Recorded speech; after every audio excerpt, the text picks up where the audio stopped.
G'day folks, and welcome to Wise Guy History's top 10 board games of all time. This is my personal list of my favourite games, my 10 favourite games. This is based on, of course, my criteria, what I think are the best game based on what I like to play.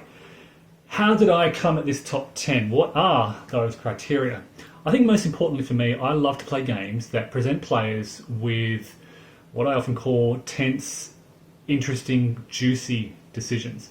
This means the game will present you with an opportunity where you may have a choice of several options or several paths or several actions to take, and you need to think carefully about the pros and cons of those actions. Ultimately select one of those actions and follow your plan through to see what eventuates.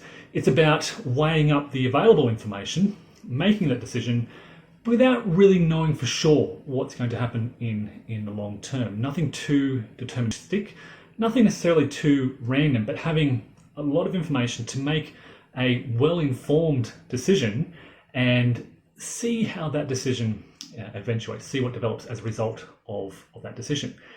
Now, of course, I think that historical war games and conflict situations often do that best. The higher complexity level, the scale and the scope of coverage of many war games in terms of just basically what's on a map, and that the range of these decisions and the quantity of those decisions is often quite big. So you're often thinking both about what's happening on a smaller scale on a map, but also the implications of that on a broader scale. So historical war games are often good at doing that, but hopefully I'll show you a couple of examples of heavier Euro games that are often doing similar things outside of that wargaming genre. Okay, so with that out of the way, the first game to appear in my top 10 list, narrowly scraping in, is a game by one of my favourite designers, Vital Lacerda. I have a huge shelf of Vital Lacerda games. I couldn't put them all here. This one narrowly scrapes in as my favourite Vital Lacerda game, The Gallerist. This is all about you sponsoring starving young artists, sponsoring their work, encouraging them to produce works of art, buying that art up cheap, celebrating that art, promoting it throughout the galleries, and then selling it at a good price.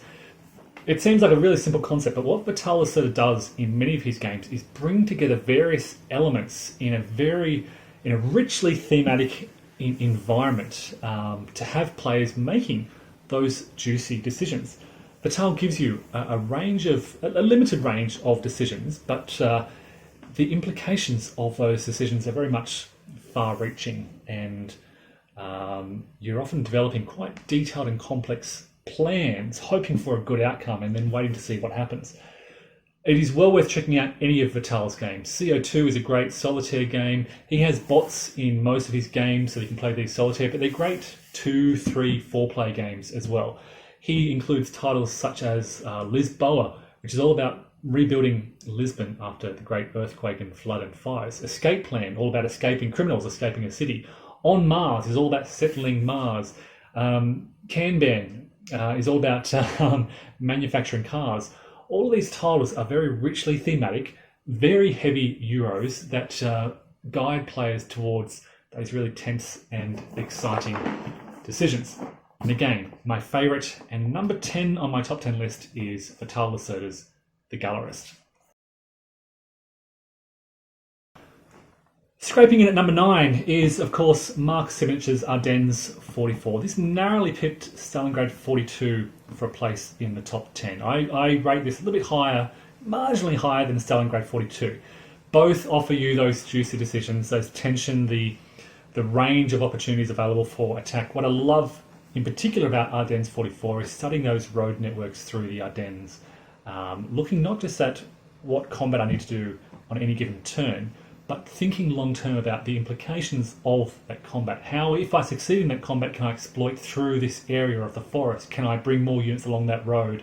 Can I potentially poke holes in the Allied defences and drive and continue to strive for victory conditions? It is again a wonderful example of the versatility of Mark Sivinich's sort of rule system used in that 19XX series. But for me, Ardennes 44 really stands out at the top of that series, just for the juiciness of those decisions that you encounter during gameplay. It is not necessarily the most complex of the titles in this series, but I think it facilitates some of the most complex decision-making processes that you'll see amongst this series. So that is Ardennes 44, published by GMT Games, designed by Mark Simich, sitting at number 9 in my top 10 list. Okay, number 8 in my list is Rachel Simmons' Napoleons Triumph, the Battle of Austerlitz, 2nd of December 1805. This is just a game in a genre by itself. It is outstandingly innovative and fascinating, and so different to the vast bulk of war games that it is. I wrote a review many years ago where I said it's the most beautiful war game in the universe. Simply because when you're laying all these units out, just the colours and the lines, it just looks incredible. The gameplay itself the rules aren't overly complex, but gameplay is quite complex, particularly as it uses a diceless combat system where opponents' units are typically hidden from your view, so you don't know exactly what you're encountering. It is the successor to Bonaparte and Marengo, which uses a similar system. This came first. This takes that fundamental block system and brings it up to a newer level. Bonaparte and Marengo could often feel sort of chess-like and abstract in terms of the movement, counter-movement, navigation of forces around the battlefield. This has, I guess, a greater complexity in terms of combat. The fighting is basically bigger. There are more forces involved, and the focus of fighting is often more tense. So yeah, if you are not familiar with Napoleon's Triumph, I would suggest check it out. It is a wonderful two-player experience. It is not really ideal for solitaire play. It is also, for that reason, it's not a game that I get to play very often. Every time a friend and I decide to get this out, we kind of need to refresh our memory of the rules. For me, though, it is always a wonderful experience, and it sits at number 8 on my top 10 games of all time. Okay, coming in at number 7, this may be a surprise. There's a game called Cooper Island, designed by Andreas Odendahl. It is a heavy Eurogame where you are, in effect, engine building, resource managing.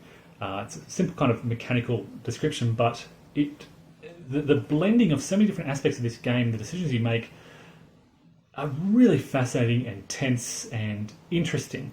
You basically manage a little sort of hex grid on a peninsula. Maybe it's the hexes that draw into this game, but you manage this little hex grid where you are cultivating the resources on your little sort of part of that island. It's a relatively small area, but you're making really sort of both short-term, immediate, and long-term decisions about how to cultivate your land, what kind of resources you want to cultivate, and how you're going to spend those resources. Basically, you build up a wonderful-looking tier of terrain tiles. Every time you increase the height of these tiers, that tile will produce a type of resource.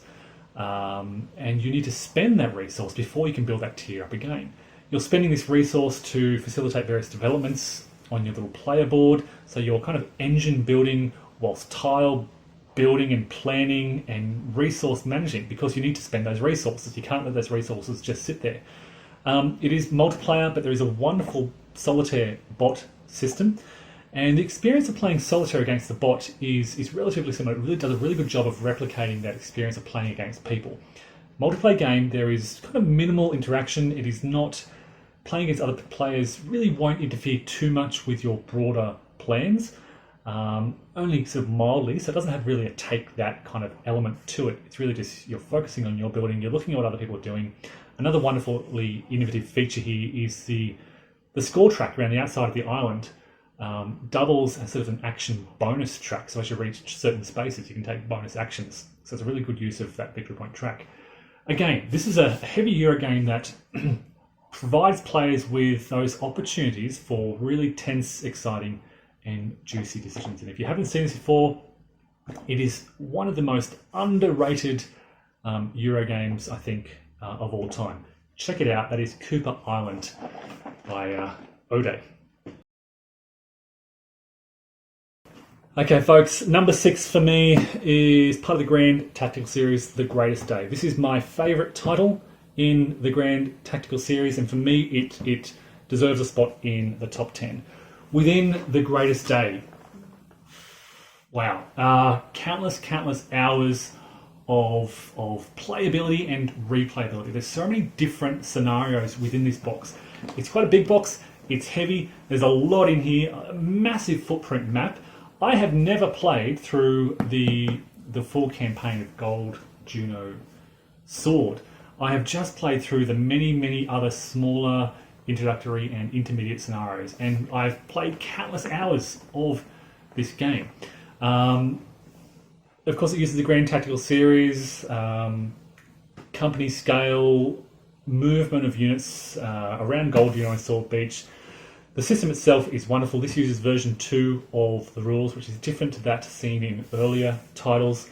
But yeah, in terms of, I guess, value for money and playability for money, you buy this title and again, this is one of those games that you could take to a desert island and play endlessly. You can play the same scenarios over and over again. You'll get different experiences each time. And of course, if you play through the full campaign, there's a lot of gameplay in that larger battle. So that is, The Greatest Day, published by MMP, and well worth checking out if you're interested in the Grand Tactical Series.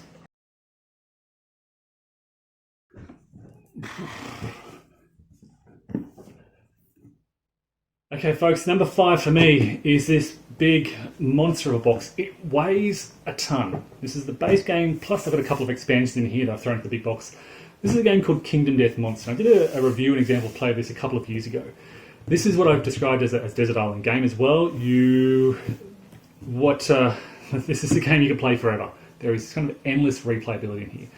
This is, in effect, a kind of tactical skirmish game for 1 to 4 players. Each of those players will control a hero. You can play it solitaire, as I've done for hundreds of hours. Solo, you control 4 heroes with 2 people. I played it with my wife. You control 2 heroes each. You're fighting against a monster controlled by a sort of an AI deck system. And every monster has their own deck of AI cards which drives their behavior. They might attack weak and vulnerable heroes, or they might attack the closest hero, or a hero they're just targeting. And those tactical battles, each battle against the monster runs for 20 to 80 minutes. You'll fight this monster, you'll try to defeat this monster. At the end of the battle, you'll try to basically harvest that monster for resources, things like bones, sinew, fur, and organs. You'll then return to your very basic settlement, a gathering of people in this dark, nightmarish world, where you'll use those resources to enhance your settlement. You might build workshops, and they'll use those workshops to build better armor or better weapons or equipment to take with you on the next skirmish.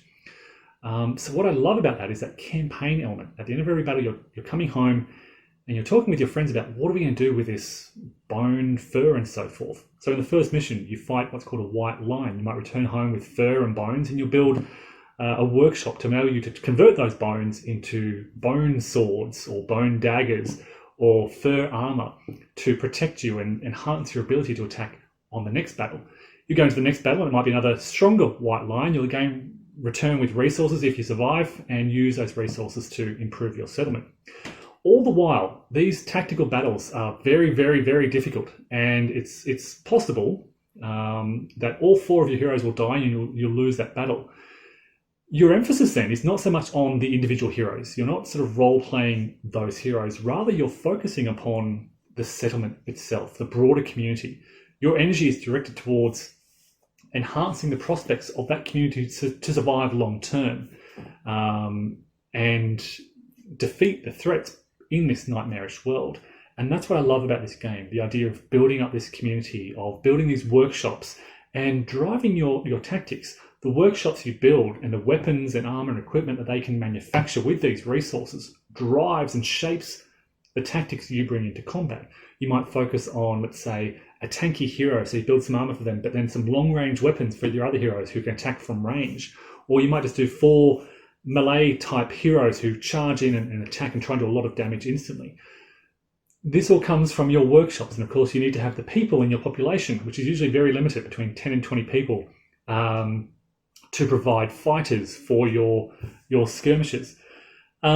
And the campaigns run, as I said, every little skirmish runs for 1 to 2 hours. The campaign planning element could run for additional time on top of that. This is all part of this broader campaign where you're trying to survive this world.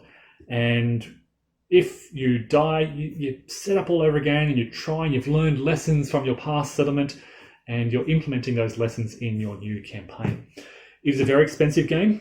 There is a lot in this box. As I said, this is the type of game where it has endless replayability. You can play this over and over and over again, as I've done.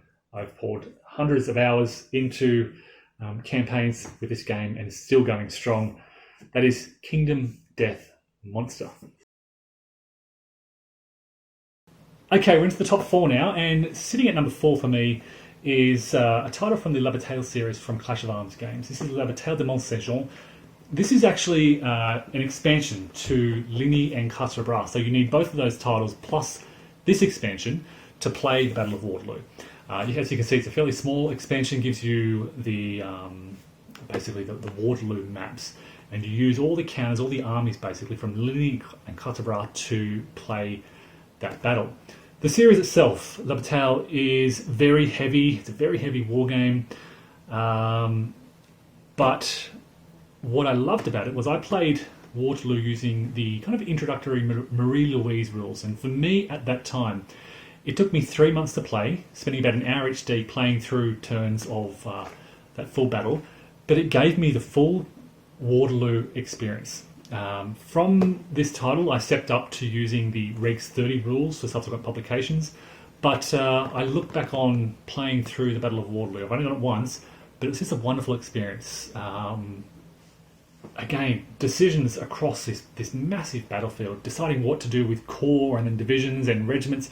You've got narratives developing at so many different levels. Individual units moving and deciding where to move as part of a broader formation, and what you're doing with that formation as part of the broader corps, and what you're doing with the corps as part of a broader strategy for the battle, and what Napoleon is doing or what Wellington is doing.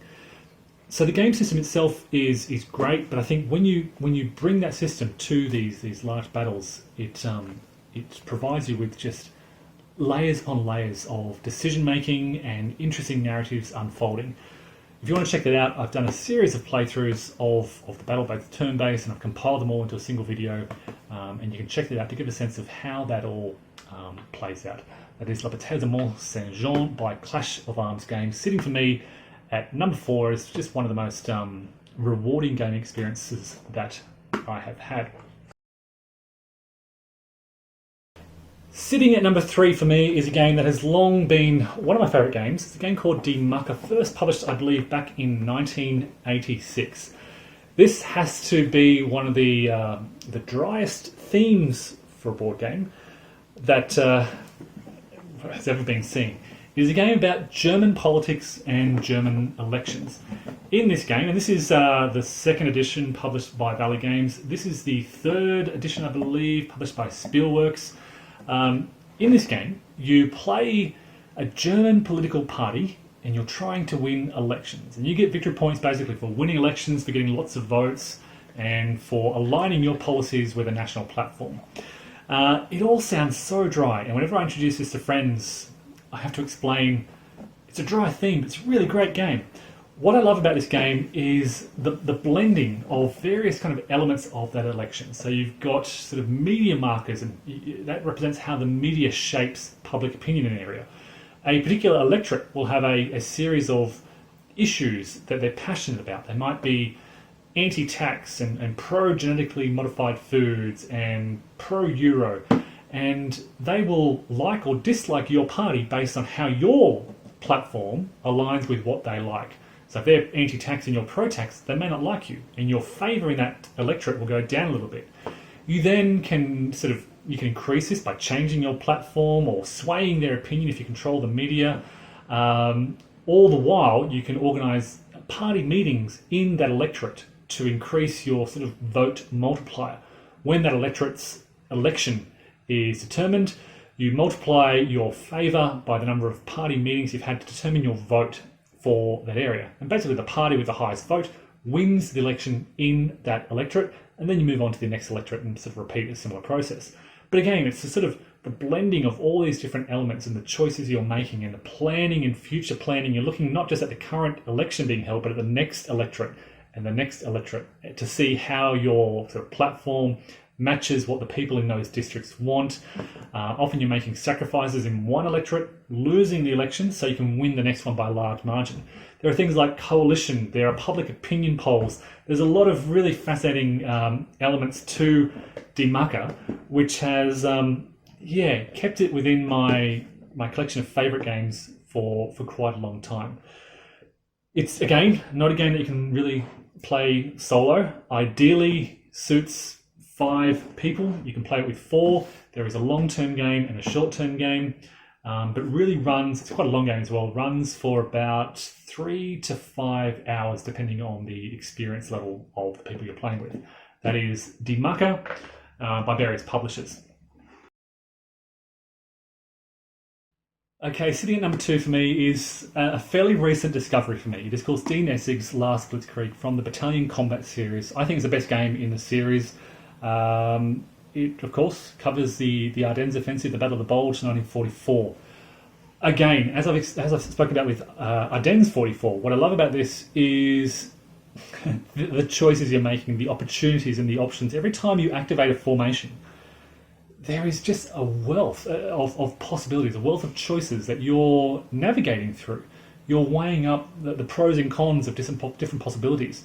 It is a heavy game, a heavy war game. The rules aren't overly complex. There are some different concepts here that are difficult to initially wrap your head around. But once you do that, you look at the position, and again, every activation just gives you a wealth of choices, and it's a wonderful experience to study those choices, study the road network, study the possibilities of different units within a formation, study enemy possibilities and how the enemy might react, and to make, as I said, an informed decision, to make a plan, and then see how that plan plays out. So that is The Last Blitzkrieg, sitting for me at number 2 in my top 10. It's one of the most amazing, incredible, and interesting games that I've ever played. This Last Blitzkrieg, published in 2016 by Multi-Man Publishing. And down to number 1 in my top 10 games. This has long been my favourite game. I first played Paths of Glory in about 2005, and instantly it was my favourite game. The moment I played this, I think the first time, I fell in love with it. I'm, of course, a scholar of the First World War. This is, a lot of people have criticised this for not being an accurate reflection of the First World War.